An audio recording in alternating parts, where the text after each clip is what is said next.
Hello and welcome to episode 2 of my WWE in 2010, the start of a new decade. Say, everyone, today we've got the second week, but Raw, ECW and SmackDown on one episode as per usual. We kick off Raw with Austin, GM, in his makeshift office. Think as Austin as you can get, there's beers just laying around the place. It's like got sofas. You can tell it's an office, but it's also a bit run down because it just suits Austin. And Legacy come in and they sort of try to threaten Austin into just gifting him Orton the title shot against Sheamus due to the fact that Orton took Sheamus out with a punt kick last week. Might as well just gift him the title now. And Austin stands his ground. He's like, not gonna happen. You're fighting Cena tonight in the main event. Gets a 76 rating, good promos from Eyes. Ted DiBiase isn't great. No, Cody's not great improvising. But we're building up his stats. And a segment like this will be great news for him. He's an amazing heel, which is good. Then we got into Gail Kim is celebrating her Divas title win. And she gets interrupted by, firstly, the Bellas, Maurice and Eve, who all challenge her to a Divas title match. And Gail Kim sort of GMs a little bit herself, and she goes, okay, if all four of you want a title shot, you can face each other tonight in a fatal four-way later on, and the winner I will face at the Royal Rumble. Gets a 54 rating. Good stuff. Swagger and Santino, quick match. Swagger picks up the win with a gut-wrench powerbomb. Let's just squash Santino a little bit. Let's get all of his popularity onto other people. Someone like Swagger is good for that. 64 for Swagger, 45 for Morella. Santino's just not good in ring, and I want a good in ring. Good stuff. Both guys got bonus for charisma though, which is always nice, but Swagger's a bit inconsistent. Unfortunate. 61 rating for the segment. DX, we got our first 100 rating promo. And DX are pretty much chatting. They're offering Legacy their title shot tonight. And if they don't take it tonight, they're not going to get it. DX are going on how, okay, people want to challenge us, we will challenge everyone. This week is your chance to challenge us as much as you want. We will fight anyone this week. Gets a 100 rated segment. Good stuff, great promos. Imbalances the tag title storyline. When cut backstage and see Brett and Austin just sitting, sharing a beer together, sort of like the ranch sessions, talking which Austin does on the network, but sort of in condensed version, it's just them chatting backstage, and it's them chatting, and they chat about WrestleMania, their feud, WrestleMania 13, kind of kayfabing it. They're still kayfabe because obviously they're on TV, but they're just chatting about how this is how they got to that place. And Austin teases that Brett is supposed to let go of the submission once the match is over, once someone's passed out. And they sort of just joke around a bit. There's a bit of tension, but they have a beer together. 79 rating, good promo. And then, oh god, Legacy are walking backstage, sort of doing their warm-ups because they are accepting the challenge for the match tonight. And Hornswoggle pops up. Of course, at this point, Hornswoggle is with DX.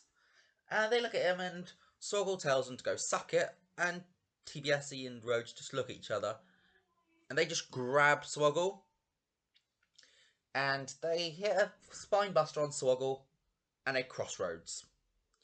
It's a 60 rating.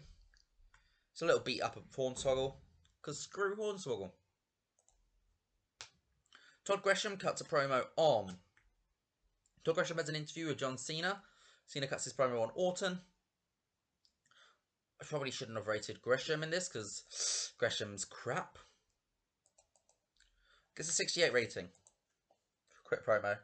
And here's the Fatal 4-Way, where Maurice defeats Eve, the Bellas, the Eve and the Bellas, in 7:32 when Maurice pins Nikki Bella using underhanded tactics, and Maurice carried the match out, getting 53. She was the right person to win, so it will be Maurice versus Gail Kim at the Royal Rumble. It's a 48 rating. DX come out to the ring. They aren't happy, you know, because Legacy just beat up their mascot. And they're in their ring gear and they're ready to fight now. Legacy come out. And they have a 82 rated match, which is good stuff. Michaels gets an 89, DiBiase Triple H an 87, Cody is 67, DiBiase a 56. And D-Generation X defeat the Legacy in 1341 when Ted DiBiase was disqualified while fighting Shawn Michaels. Pretty much he just hits... They decide to hit Michaels with a chair. That's technically a defense of the WWE tag title, the Raw ones. Gets an 82 rating, and after the match, Ted moves on to... Ted moves on to Triple H. It says Cody. I meant that should be Ted. But Ted just grabs Triple H and handcuffs him to the ring corner. It happened a lot during this feud, ironically, for Triple H. And Cody takes the chair, stacks it up, and hits a crossroads onto the chair. Michael's head goes straight into it. Gets an 80 rating. Great stuff. And then our main event sees John Cena draw with Randy Orton in 1340 following a double disqualification after Legacy targeted Cena and Triple H countered and attacked Legacy and inadvertently Orton. Gets a 77 rating. Great stuff. Cena was inconsistent, which is a little disappointing. An 80 rating for Cena, 76 for Orton. And the main event segment of the show sees Cena and Triple H, they clear the ring. Legacy sort of retreats up the ramp. They turn around. And Orton just gets bro-kicked by Sheamus. Sheamus is back after a week off. Well, not a week off, but he hadn't been seen all through the show. He's back. It's taken him a week. And he just hits the bro-kick on Orton. Gets a 79 rating. Good stuff. If we finish the show off, what do we get? An 88. Oh. How? I don't know. I'm not going to complain, though. Let's go move on to ECW in 3, 2, 1. And we're here for ECW, where on our kickoff show, on our dark match, we have a few debuts making on the dark match. We're trying out a few teams, well, 2 teams actually, who are both signed with us now. So whether they actually come up to the main roster or not, I decided to give them a match against each other just to see what their average level is, and then in the coming weeks we're going to give them some matches against them established superstars, and they're both all going to be on ECW. I know that for a fact. And then Kenta Kobashi and Chris Hero and Cesaro. Yes, I know I was talking about Rishi Choshu in the last episode, and I've got Kenta Kobashi, but that's not the point. Kobashi was only 42 at this point. Choshu was like 56. And the Kings of Wrestling, Cesaro and Chris Hero. Gimmicks-wise, are very good. Great for cocky for Kenta. Adequate for legend for Kobashi. Arrogant heel was great for Cesaro, and Knockout Artist was very good for Hero. Gets a 41 rating. Good kick pre-show match. And good ratings from the guys in the match. So, Christian comes out for the ECW Championship, and he's confronted by Vladimir Kozlov and William Regal, of course, the Ruthless Roundtable. Ezekiel Jackson is currently suspended for drugs use, failing wellness policy. And Chavo comes out to side with Christian because he's facing Regal tonight. 68 rating, good stuff. And we get that opening match now, which is... Come on, I clicked on it, didn't I? Apparently not. Click again. Gets a 51 in the pure block A. William Regal defeats Chavo Guerrero with a Regal stretch after Kozlov attacks Chavo. Both guys get 54, 51 overall. Regal's off his game and got a 54. Credit to Regal. Holding back for some reason, I don't know, because it's a B show, makes sense. And after the search segment, Kozlov and Regal continue to beat down Chavo, and Daniel Bryan and Cesaro come out for the save. Even not Cesaro, Christian. They come out for the save. Gets a 59 segment.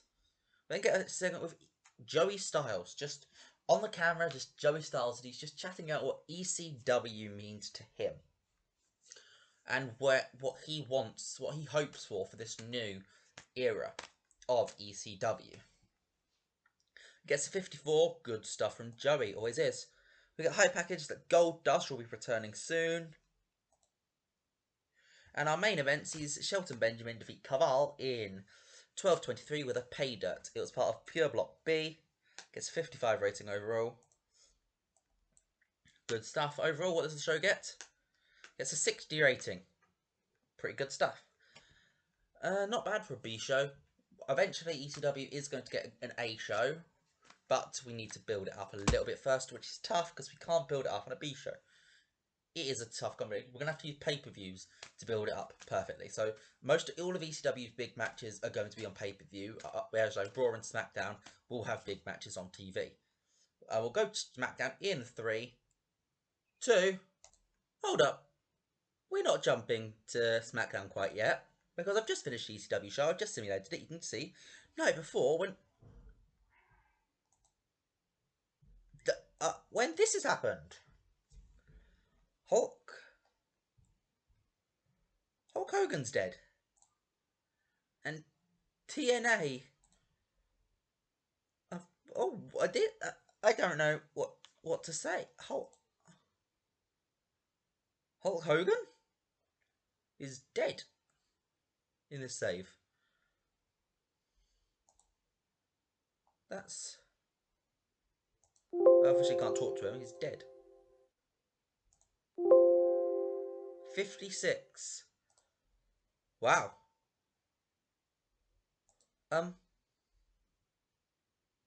Yeah, SmackDown, I guess, in 3, 2. This time actually will be SmackDown. 3, 2, 1. We finally make it to SmackDown.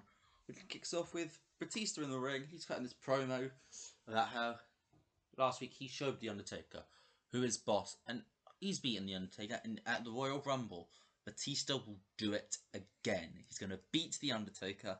He's going to get the World Heavyweight title off The Undertaker and into the hands of someone who actually deserves to be the champion, not a spooky death wizard.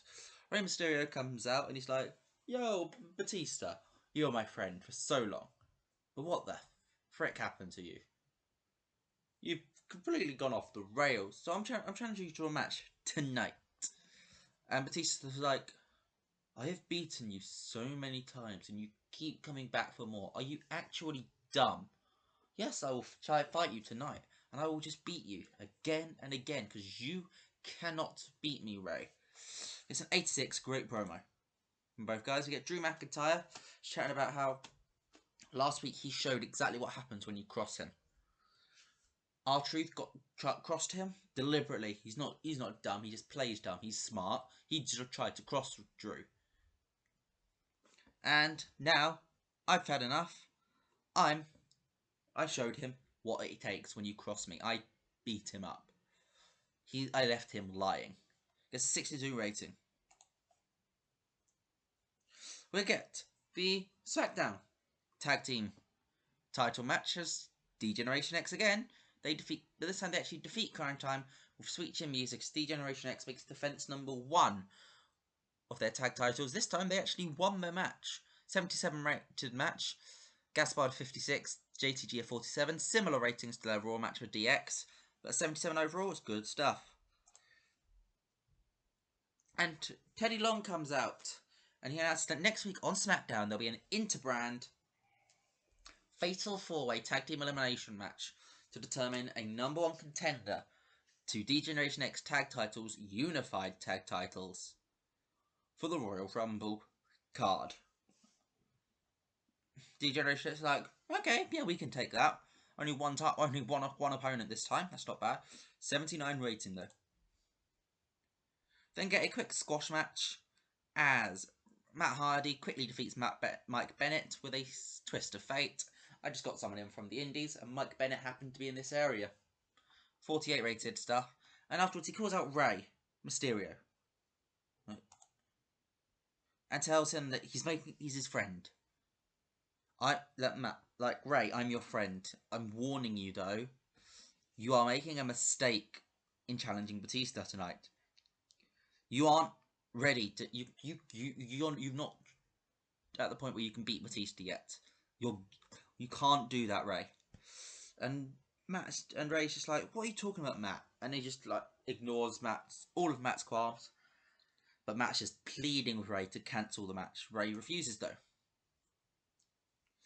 Get a 6 Divas tag team match here as Natalya and Laycool defeat Beth Phoenix, Maria Kanellis, and Mickie James when Michelle McCool beats Maria with the Faith Breaker, not the Styles Clash. Same move, different name.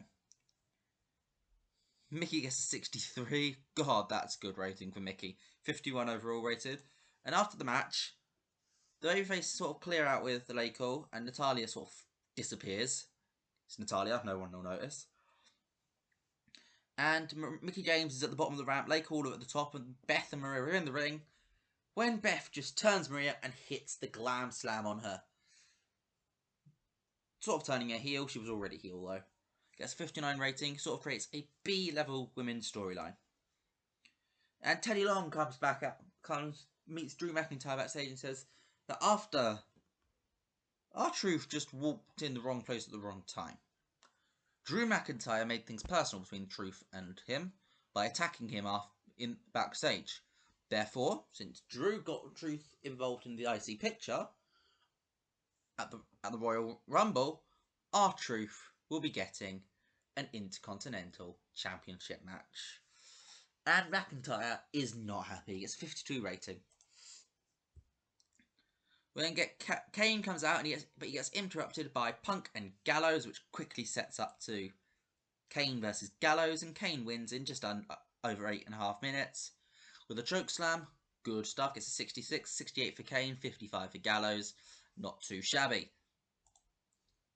Batista makes a big entrance for his main event match, which gets a 76, as Batista defeats Rey Mysterio in 9:55 by stoppage when Rey Mysterio could not continue anymore. And Batista keeps just powerbombing Rey over and over and over again. Rey's completely out at this point. And the lights cut out, and The Undertaker here, and The Undertaker just chokeslams Batista and leaves Batista lying as well. So both Rey and Batista are left lying in the ring. Overall, what did we get for this SmackDown? 80. Nowhere near as good as Raw, because where did that Raw rating come from? Genuinely. Where did that Raw rating come from? So just to end the episode, as per usual, we'll get a quick recap of the entire week. Raw was there, which ended with the Sheamus return. ECW had the face-off between Daniel Bryan, Christian, Chavo Guerrero, and Regal and Kozlov. And SmackDown ended with Undertaker chokeslamming Batista. So that's big matches setting up towards the Royal Rumble pay-per-view. I've been Ben Chapman. That was week 2 of January in 2010. Bye.